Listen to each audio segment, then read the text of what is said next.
já conforme fez nos últimos dias. Mas se a partir daqui acelera, já, quem sabe, vai pensando em reduzir aqui. E cuidado que é um ativo de pouca liquidez. Às vezes você quer reduzir num preço e não consegue.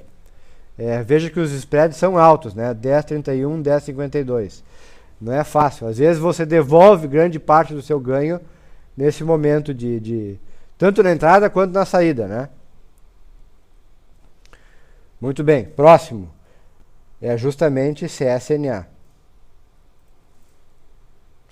CSNA, pelo que eu me lembro, tinha caído forte esses últimos dias. Testou aí um fundo 1, 2, 3, 4, fundo quíntuplo. Nesse ele escorregou um pouquinho para baixo, mas se eu considerar esse como 1, 2, 3, 4... foi uma faixa de preço que foi rapidamente rejeitada. Escorregou e no outro dia já levou para cima, né?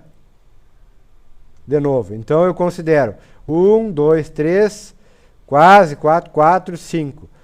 Final interessante, mas vejam que, assim como o Ibov,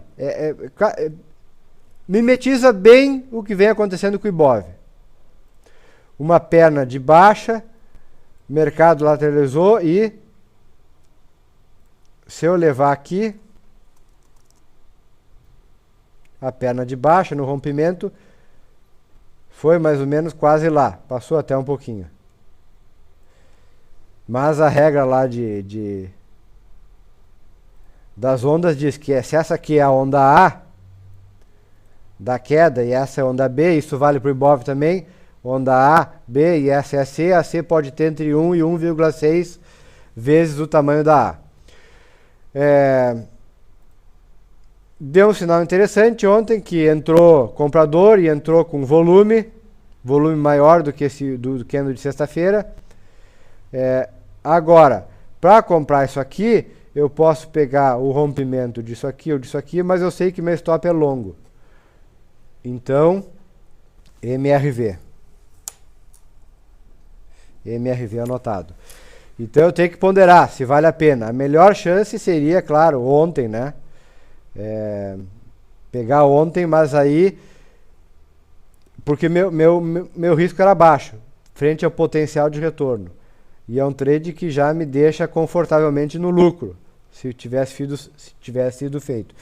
Agora a perspectiva muda, né? Porque eu já tenho outro cenário.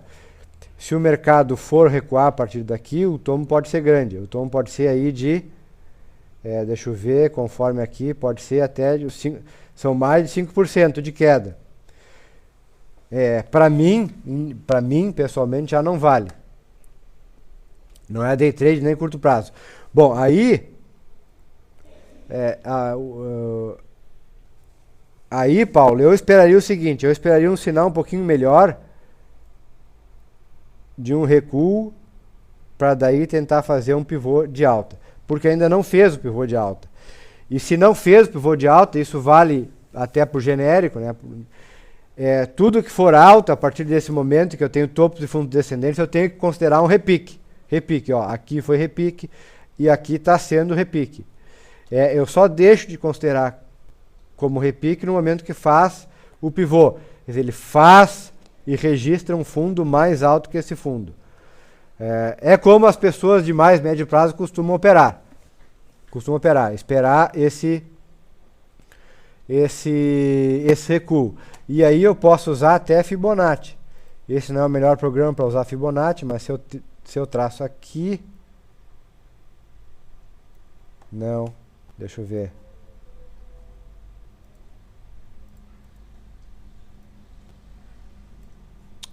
Ô, miséria.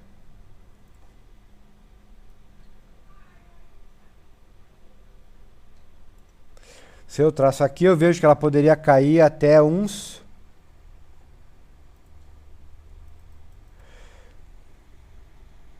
Que faixa é essa aqui? É uns 13,40 mais ou menos. Mas ela pode cair até fazer o fundo duplo, né? Não inviabilizaria o pivô. Ok, beleza. CSN. Use Minas. Irmã gêmea da CSN, né? Setor de siderurgia. A Uzi Minas já mostra uma coisa um pouquinho diferente, ó. Ela perdeu o fundo que a CSN e a Gerdau muito menos, né? A Gerdau muito menos. Que a CSN não perdeu. Ou seja, é um ativo que está com força relativa pior do que a Uzi Minas. Mas é um ativo que também está em queda. Aqui eu tenho duas LTBs. Uma mais basal, que é essa aqui de cima, e a outra mais acelerada. E está testando justamente essa mais acelerada, que abarca, digamos, essa queda mais brusca dos últimos dias. Interessantemente, ele tinha segurado aqui, ó, os Minas tinha segurado numa zona de acumulação e distribuição, e deixou bem evidente um patamar de resistência agora para nós, que é justamente onde ela está, ou bem perto. Né? Então aqui, ó, nada a fazer. R$10 ainda, ó, perto dos R$10. R$10, número cheio, chama mercado.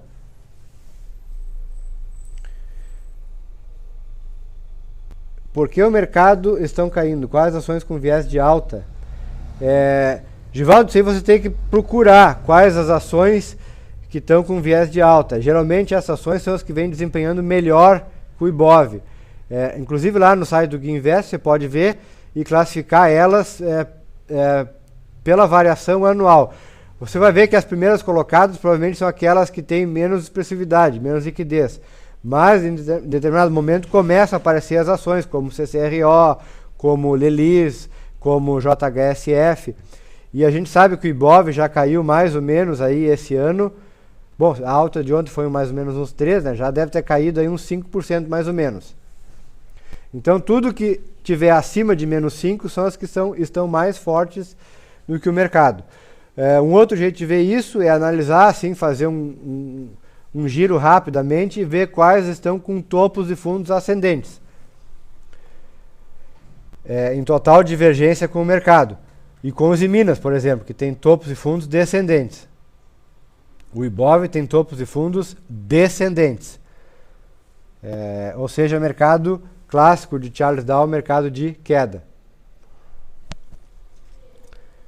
Ou seja, voltando aqui para os Minas está 983, eu vou esperar, se continuar esse repique de alta, eu vou esperar uma resistência fortíssima em torno dos R$10. Depois dos R$10 tem essa zona lateralizada, e aí romperia acima dos 10,35, seria um sinal um pouco melhor para os Minas. Mas a tendência para os Minas é de baixa, assim como a maioria dos ativos do mercado, é de baixa. As coisas fluem mais fácil no lado da queda do que na alta, por incrível que pareça, mas é assim. As altas são feitas com muito mais esforço. Bebas. Ó, Bebas, ele já mostra, Banco do Brasil, ele já mostra um sinal um pouquinho diferente. Que ele acelerou a queda, tal qual o Ibov nesses últimos dias, nessa última semana, mas recuperou mais forte. Tão forte que agora ele já pega essa linha de tendência de baixa. A primeira estava aqui, né? A aceleração mais forte. A segunda é aquela do topo. Já está pegando lá, ó, é um sinal muito importante. Muito importante para o Banco do Brasil. Porque inclusive já está aqui, ó, testando o fundo que perdeu antes de acelerar a queda. Analogamente é o fundo lá quando o Ibov estava em 62 mil pontos, mais ou menos. Mais ou menos. Ele perdeu e já recupera. Ou seja, ele já, de repente, está mostrando já um potencial de recuperação mais forte do que o Ibov. De fato, se vocês lembrarem, desde a crise de 2008, o setor que recuperou mais rápido, inclusive o único setor que conseguiu romper o topo de 2008 foi o setor financeiro.